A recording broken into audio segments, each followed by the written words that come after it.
Assalomu alaykum. Vatandosh Turkiya kanaliga xush kelibsiz. Yanvar oyida Turkiya va o'zbekistonliklar hayotiga oid muhim voqealar tafsilotini Istanbuldan ko'rsatamiz. Durdona Hakimovaning jasadi O'zbekistonga yuborildi. Turkiya bo'ylab noqonuniy migratsiyaga qarshi reydlar kuchaytirildi. Prezident Mirziyoyevning Turkiyaga tashrifi. O'zbek maktabi Istanbulning qayerida ochiladi? Ushbu dasturimizda ko'ring. Turkiyada yangi yilni yilboshi deyishadi. Yilning boshi turkiyaliklar va Turkiyadagi o'zbekistonliklar uchun ish haqlarining oshgani haqidagi xabarlar bilan boshlandi. Turkiyada 2026 yil uchun eng kam ish haqi miqdori 28.075 lira, taxminan $650 etib belgilandi. Turkiyada o'qiyotgan talabalar uchun ham stipendiyalar miqdori ko'tarildi. Bakalavr 4.000 lira, taxminan $95, magistrantlarga 8.000 lira, taxminan $185, doktorantlar uchun 12.000 lira, taxminan $280 bo'ldi. Darvoqe, talabalar der ekanmiz, Turkiya grantlar dasturiga hujjatlarni qabul qilish jarayoni boshlanganini ham eslatib o'tsak. Turkiya burslari Turkiyada o'qishni istagan xorijlik yoshlar uchun 100% bepul o'qish imkonini beradi. Bu dastur stipendiyali o'qish bilan birga Turkiyaga kelib ketish aviabileti, tibbiy sug'urta, 1 yillik til kursi va turar joy bilan ta'minlashni ham o'z ichiga oladi. Turkiya burslariga hujjatlarni qabul qilish 25 fevralga qadar davom etadi. Hujjatlar onlayn qabul qilinadi. Turkiya oliygohlarida o'qish bu mamlakatda qonuniy yashash uchun yana bir imkoniyatdir. Turkiyada noqonuniy bo'lish qonunbuzarlik hisoblanadi.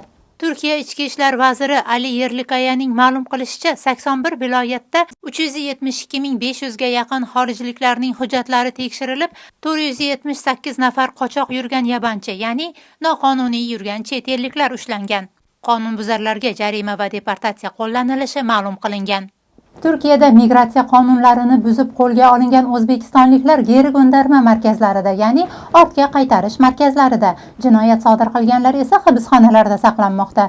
O'zbekistonning Istanbuldagi bosh konsulxonasi ularning holidan xabar olganini ma'lum qildi. Bosh konsulxona diplomatlari Izmir shahridagi jazoni ijro etish muassasasida va Siverek tumanida joylashgan Marmara yopiq turdagi ayollar jazoni ijro etish koloniyasida saqlanayotgan vatandoshlar bilan uchrashib, zarur yordamlarni ko'rsatishgan. Shuningdek, Turkiyada ota-ona qaramog'isiz qolib, bolalar uyiga joylashtirilgan 5 yoshli bola bosh konsulxona ko'magida O'zbekistonga qaytarilgan. Durdona Hakimovaning jasadi va uning Istanbulda bo'lgan 2 nafar farzandi O'zbekistonga yuborildi. Yanvar oyining eng shov-shuvli xabarlaridan biri o'zbekistonlik Durdona Hakimovaning o'z vatandoshi tomonidan vahshiylarcha o'ldirilishi bo'ldi. Uning tana bo'laklari parchalangan holda Shishli tumanidagi ko'chalardagi turli konteynerlardan topilgan. Qotillikda gumonlanganlar Istanbul aeroportida Gurjistonga qochishga urinayotganda qo'lga olingan. O'zbekistonlik bo'lgan bu 2 erkak qotillikka iqror bo'lishdi. Ayni paytda tergov harakatlari davom etmoqda. Durdona Hakimova fojiasi.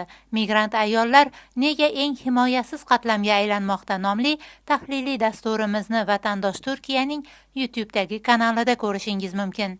Oyning so'nggi kunlarida yana bir xabar turk matbuotining bosh xabarlari mavzusiga aylandi.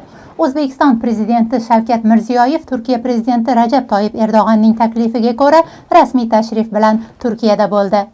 Ikki davlat rahbarlari Anqarada strategik hamkorlik kengashining 4-yig'ilishini o'tkazdilar. Shuningdek, prezidentlar Hatay viloyatida O'zbekiston tomonidan qurilgan O'zbekiston turar joy majmuasining ochilish marosimida ishtirok etishdi. Prezident Mirziyoyevning Turkiyaga tashrifidagi eng yorqin voqea Istanbulda O'zbek maktabining ochilishi haqidagi xabar bo'ldi. Ikki davlat prezidentlari Turkiyadagi O'zbek maktabi qurilishini boshlab berishdi.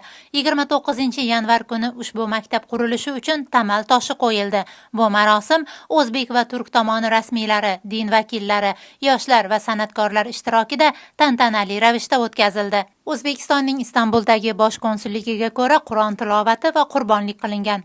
O'zbekistonning xorijdagi birinchi ta'lim muassasasi Istanbulning Bakirko'y tumanidagi Mustaqil sanoatchi va ish odamlari derneyi binosi yaqinida quriladi.